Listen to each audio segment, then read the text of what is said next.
राज्यात निर्माण होत असलेल्या दुष्काळी परिस्थितीची चिंता आणि पावसाच्या प्रतीक्षेत असलेल्या जनतेच्या भावना व्यक्त करण्यासाठी चित्रकार आणि लेखक ऋत्विज चव्हाण यांनी अनोखा उपक्रम राबवला. कडक उन्हात उभे राहून त्यांनी पावसाची आस दर्शवणारे चित्र रेखाटले.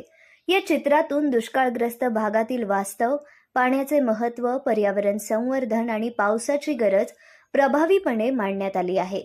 पावसासाठी भगवानाकडे साकडे घालताना निसर्गाचे संरक्षण करण्याचा संदेशही त्यांनी दिला. त्यांच्या या कलाकृतीची नागरिकांकडून प्रशंसा होत असून पावसाचे महत्त्व समाजापर्यंत पोहोचवण्याचा प्रयत्न त्यांनी या चित्रातून केला आहे. सध्या दुष्काळाची चिंता सगळ्यांना लागून राहिली आहे. पावसाची आतुरतेने वाट बघत आहेत. त्यामुळे मी चित्ररूपामध्ये भगवंताला साकडे घालत आहे की लवकरात लवकर पाऊस पाडावा, जेणेकरून सर्व जनतेला चांगलं असं वातावरण मिळेल.